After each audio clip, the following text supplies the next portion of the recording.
দুপুরবেলা আমি আমার বাড়িতে আছি, আমার অধিকারে আমি আমার বাড়ি ছুটছি, আমার ঘর তালা দিয়ে রাখছে, আমার তালা খুলে না, তারা আমার ঘর টাকায় বাড়িতে বার করে দিচ্ছে। এটা আপনার শ্বশুর বাড়ি? হ্যাঁ, এটা আমার শ্বশুর বাড়ি। কত বছর হয়েছে আপনি বিয়ে করছেন? আমার 13 বছর হয়েছে বিয়ে হয়েছে। এখন কেন আপনার বাড়ি ঢুকাইতেছে না কেন? কেন আমার একটা আমি আজকাল থেকে 2.5 মাস আগে আমি ইয়ারবিতে আসছিলাম, মুজাফর হসপিটাল, আমার ভাইয়ের বড় লই আসছিলাম। তো অনেক মঙ্গলবার দিন সিজার করাইছে, তো ভাই বলতেছে তুই যা ইয়ার বলতে যা মামার বাড়িতে যা স্নান করে। আমার বাবার 12 বাড়ি মামার বাড়ি আছে দিঘিশ্বর। তখন আমার ভাইয়ের বন্ধুর সাথে আমি যাইতাম, গেছিলাম 3টা 3:30 লাগার। তখন কয়েকটা খোলা পানি আসে না, রাস্তার দিক থেকে আইসে আমার লাড়ি দিয়ে আসতেছে এদিকে কিনলে গাইছ। তখন আমি বলতেছি যে দেখ আমরা কোনো খারাপ হতে চাইছি না, আমার মামার বাড়ি আছে। তখন মামার বাড়ি যেতেছি পুরো আমি ভিডিও করতেছে কিনলে পরে তারা করতেছে আমার এবার জায়গা নাই। হ্যাঁ, এটা বিচার করছে এটি মন্ডল লই আসলে তারা বলতেছে বিচার যেই ব্যাপারটা লই আমরা আইছি এই ব্যাপারটা তারা কয় তারা এটার কোনো ইয়া নেই, তারা কোনো কমপ্লেন নেই এই ব্যাপারে।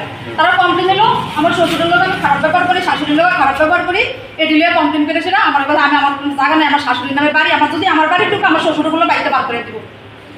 কতদিন ধরে বাড়ির বাইরে 1 মাস 6 দিন হয়েছে আজকে বাড়ির বাইরে। আমার আজকে ছেলের পরীক্ষার লেগে আমি আর কোনো কিছু করছি না। ছেলে কান্নাকাটি করছে, থানার সামনে আমি পরীক্ষা দেবো। তখন আমি কিনা করছি এখন তারা পার্টির মন্ডলে একজন আমার কাছে ঠিক আছে তুমি 1 মাসের লেগে ভাড়া থাকো, এদিকে আমরা দেখতেছি ব্যাপারটা মীমাংসা করতাম পারি কিনা। তখন তারা আজকে 1 মাস 6 দিন তারা কোনো মীমাংসার ভিতরে নাই। তখন আমি আজকে এসে বাড়ির ভিতরে ঢুকছি, ঢুকানোর পরে তালা দিয়ে রাখছে, তালা খোলার চেষ্টা করছি। তারা অনেক ইয়ে করছে, আমি থানার আইনের ব্যবস্থা লইছি। তখন পুলিশে কি কইছে আপনার? পুলিশে অনেক বুঝাইছে, আমার শ্বশুরের শাশুড়িকে অনেক ইয়া করছে, এবং তারা এদিকে মন্ডল আইছে, মন্ডলও কইতাছে বুঝাইছে, কারণ বুঝ তারা ইয়া করতেছে না। এবং পুলিশও অনেক ইয়া করতেছে, তারা অনেকক্ষণ আরো 1.5-2 ঘন্টা হয়েছে পুলিশ আইছে যে তারা অনেক বুঝাইতেছে, তারা মানতে রাজি না, আমার মানে তালা খুলতো না তারা। আমার এখন শেষ পর্যন্ত কি হয়েছে? শেষ পর্যন্ত ওখানে থানার ভিতরে যাওয়া হলে গেছে, বড়বাবু ডাকাইছে আমরা। এখনো পর্যন্ত আপনি আশ্রয় পাইছেন না? আমি এখনো পর্যন্ত কিছু ইয়া পাইছি। আপনার এখন আপনারা কি তা ঘরে তারা আপনার বাড়িতে রাখতেন না? মন্ডলের ডিসিশন যেটা দেয় 5-7 দিন পরে ওই ডিসিশন আমি মানি। এখন আমি আবার তো রাখবো, যেহেতু মন্ডল একটা দায়িত্ব নিছে, সেই মন্ডলের দায়িত্বটা তো আমার মানতে হবে, এবং পঞ্চায়েত সমাজ তো আমার মানতে হবে। আমি সমাজ মানি না, আপনি বাড়িতে রাখতে রাজি আছেন, কিন্তু মন্ডলের ডিসিশন দিলে আমি রাখবো। মন্ডল তো যেটা আমাকে মন্ডল থেকে আপনার এই সিদ্ধান্ত দিয়েছে, মন্ডল কাকরামনের মন্ডলও সিদ্ধান্ত দিছে, নতুন বাজার মন্ডল শামসা যারা আছে তারাও ডিসিশন দিছে যে আপাতত থাকো, আমরা 5-7 দিন পরে এটা মীমাংসা করে দেবো।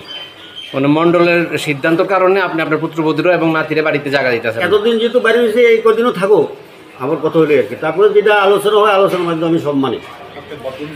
এক মাস আগে কেন মানে আপনার ভাড়া বাড়িতে কি আপনি ভাড়া করে দিয়েছেন? না, এটা তারাই ভাড়া করে দিয়েছে, যারা বিচার করছে আইয়া তারাই ভাড়া করে দিয়েছে। আপনার নাম?